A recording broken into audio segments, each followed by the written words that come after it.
So TikTok is banned and everyone is talking about, oh my gosh, I see this notification, it's banned, I can't get on. They really are blocking us from the app. But let me tell you something, as a CEO, as a founder, as a firm owner, it is your responsibility to have a couple of things in place. One, you need to have owned media. Owned media is your email list. You do not own Facebook, you do not own Instagram. And so even if you have 50,000, 100,000 followers on Instagram, on Facebook, the reality is, well, one, you'll only be able to reach about 1 to 2 if on a good day, the best day ever for your organic reach, you'll be able to reach 4% of that audience at best, but it's typically that 2% range, okay?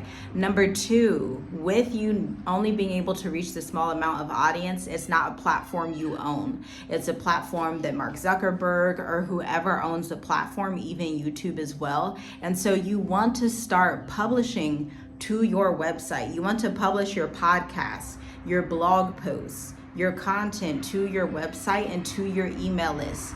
These two are essential because you own them. They're privatized by you. You own these platforms, and it's easier for you to get in contact with people in a more incubated setting. Those smaller, more incubated settings build more trust with your audience versus trying to sell on social. You should be leveraging social media as an area where you draw website traffic to your website and get people to download your free resource. Of course, you can prompt them to book a call with you, but if email marketing, if podcasting, if blogging is not in your content marketing strategy this year, your business is a sitting duck. And I don't want your business to be a sitting duck. And so you're going to have to make the decision, am I willing to show up more often on my owned platforms, whether it's email, your blog, your podcast, but ideally it's both of those in tandem. And we're just merging the audiences between both platforms, building that omni-channel marketing. Again, the root omni meaning being present in multiple channels, being present in multiple places.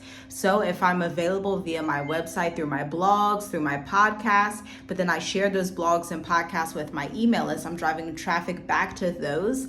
This builds trust and stability. And by the way, affluent buyers, which is who you guys are interested in, you are interested in buyers who are affluent. And these people do not make decisions just based on emotion. An affluent buyer, somebody who has wealth, obtains that wealth through research, through precision, through paying attention to what's going on. And so if your content does not come across in this elevated way, if it comes across as just very one-sided, transactional, it's no wonder that you're having trouble getting affluent buyers to trust you, getting those longer contracts, raising your rates, all of these things.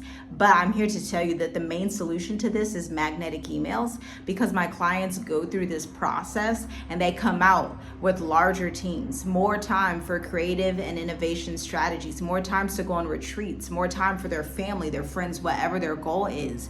But until you are willing to do the due diligence to provide more value up front, your audience won't trust you. And on top of that, you're going to be reaching a lower segment of your audience, and you're going to be in this position where you're like, man, TikTok is banned. What next? I got to switch platforms.